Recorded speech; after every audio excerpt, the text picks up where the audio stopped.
को कितना देना है कि तुमको 25 मन। कह लगे तौल लीजिए। तो जब तौला गया तो किसी का 25 मन, ज़्यादा एक दाना नहीं, 60 मन, किसी का 40 मन, किसी का 100 मन, सबका जितना जितना लिख लिया था सबका।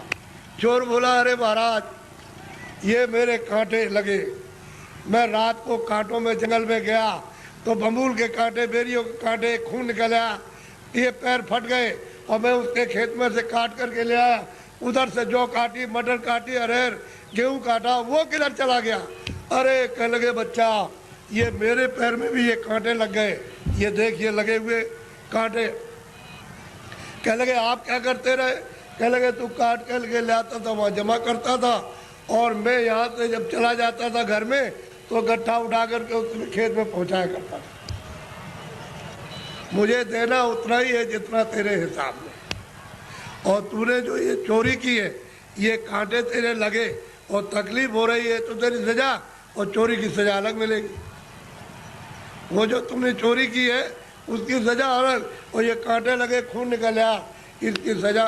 तो कहने का मतलब ये है तुम मन का धन कितना भी खेत काट कर, जमीन लेकर, ये करके, चोरी करके, डकैती डालकर, रात को छीन करके कितना भी अपना धन घर में ले आओ, लेकिन वो जो हिसाब करता जो कर रहा वो बैठा हुआ वो सब उसके यहाँ पहुँचा देगा। आपको कुछ मालूम रहेगा, आपको कुछ नहीं। हमने चोरों से पूछा भाई कितना तुमने चोरी की होगी। हमारे पास चोर भी आते, साहब कह देते हमने चोरी की, तो कितना कह लगे 1 पैसा नहीं रहा, सब चला गया। डकैत आए, डकैत पूछा भाई तुमने डकैती डाली तो कितना जीवन में तुमने लूटा होगा। कह लगे कई करोड़ का। किधर गया। कह लगे 1 पैसा नहीं, हमारा घर का चला गया। घर का गया। तो कहने का मतलब कि हिसाब करता बिल्कुल सच्चा है, जो पाप का भी हिसाब करता, पुण्य का भी करता है, ये सब, और उसका ब्याज वो सब आपको देना, वो दूसरे को किसी को नहीं देना। इसलिए ये मनुष्य शरीर अनमोल है, ये बार बार नहीं मिलता। आपकी बार परमात्मा को प्राप्त करने के लिए इस जीवात्मा को इस जड़ से, इस शरीर से निकालने के लिए आपको ये दिया गया, और उसने कह दिया है कि मैंने तुमको साफ सुथरा मकान दिया है, जैसा आपने दिया वैसे तुमको दे देना। फिर जब वो खड़ा हो जाएगा और तुमने गंदगी भरी तो फिर तुमको मार मार करके इतना मारेगा कि तुम्हारी नस नस को तोड़ देगा, और इतनी पीड़ा होगी कि जन्मत मरण दूसरे तो कोई, जन्मने मरने में अत्यंत पीड़ा होती है। और उसको निकाल के बाहर करेगा और कहेगा चलो हिसाब कराए। हिसाब करेगा तो तुम्हारा बताएगा, देखो इतनी चोरी की, इतने जानवर मारे तुमने, इतना धोखा दिया, इतने बेईमानी की, तुमने कोई भी पुण्य नहीं किया अपने जीवन में, और चलो इनको ले जाओ उस नर्क में डालो, वहाँ जा करके उस योनि में बंद करो इसको। तो बताओ आप क्या करोगे। बोलो आप करोगे क्या, उससे बच जाओगे।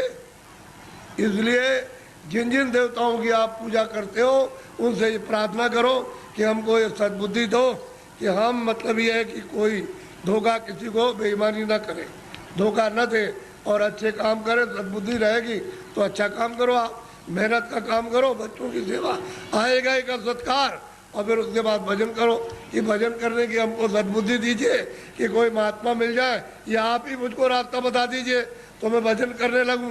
तो महात्मा कोई ना कोई मिल जाएंगे, वो रास्ता बता देंगे मनुष्य मंदिर में।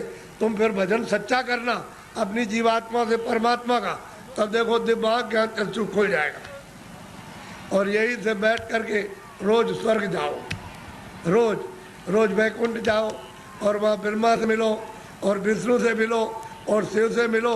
लेकिन आप बाहर से इन चर्म आँखों से आपको क्या पता है, इधर से गए उधर धोखा देने लगे, उधर किसी का खेत लूटने लगे, किसी को मारपीट करने लगे, तो फिर देवता की पूजा क्या हुई।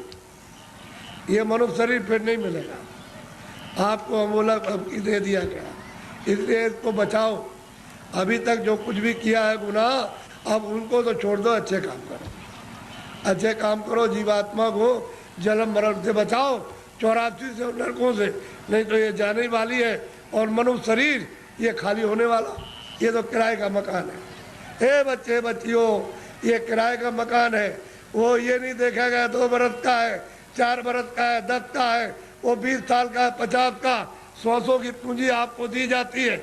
जिसकी पूंजी खत्म हुई और फिर खड़ा हो जाएगा, निकलो। उसी वक्त निकाल के तुमको खेत में रहोगे, खेत में बाहर रिश्तेदारी में आ रहे, रास्ते में वहीं पर उसी जगह पर सो रहे हो, उसी जगह खा रहे हो, पूंजी खत्म हो गई, उस जगह निकाल बाहर करें। बताओ फिर आप क्या ले आए थे? अच्छा क्या ले जाओगे बताओ? ये किराए का मकान हमारा भी है, हमको भी है खाली करना, क्या हम ले जाएंगे?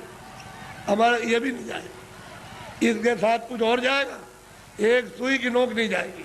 जब ये नहीं जाएगा, वो सामान तो वो पड़ा, ये पड़ा, इसको उठा करके उधर जंगल में फूंक देंगे, उधर ले जा करके, और न ये सामान मिलेगा और न ये उससे मिलेगा, न ये उसको देख सकता है, न सामान इसको देख सकता है। ये भी जड़ है और सामान भी जड़ है। तो फिर चेतन में आप बेचारे चेतन को आपने क्या किया? गड्ढे में डाल दिया। इस चेतन की पूजा तब होगी जब चेतन को जगा लो, जीवात्मा को जगाओ और दरवाजे पर दोनों आंखों के मध्य में जाग जाए, उसकी गंदगी दूर हो जाए, तब परमात्मा की पूजा करे, तब मिले।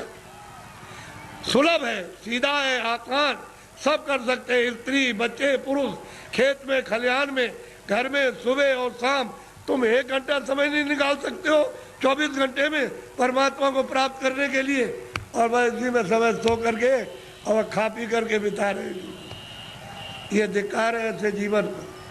तो देवी देवताओं से जिनको आप मानते चले आओ, उसे प्रार्थना करो कि हमको सद्बुद्धि दीजिए कि हम भौतिक चीज़ें समझ सकें, और फिर अपनी जीवात्मा को जगाने के लिए कोई ऐसा रास्ता हमको दिखा दीजिए, सुझाव हमको दे दीजिए, तो हम वहाँ पहुँच जाए, वहाँ रास्ता पा करके रास्ते से निकल जाए। तब ये जीवात्मा की गति यानी होगी छुटकारा, तब इसको छुटकारा होगा, तब मुक्ति और मोक्ष मिलेगी। नहीं तो परमात्मा क्या कुछ भी नहीं प्राप्त कर सकते हो, न देवी देवताओं के पास पहुँच सकते हो, न स्वर्ग वैकुंठ में, न मंसूरी पा सकते हो। तो ये भटकती रहेगी जीवात्मा।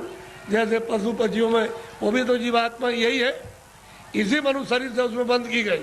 ये कुत्ता हो गए, बिल्ली हो गए, गधा हो गए, चूहा हो गए, ये इसी में से गए। अब उसमें भोगने के बाद फिर इसमें आएंगे तो फिर वही काम करो, फिर उसी में जाओ। तो बस यही रहेगा आना और जाना, रो चिल्लाओ और कोई तुम्हारी सुनवाई नहीं। अरे कोई सुनता है आदमी को जंगल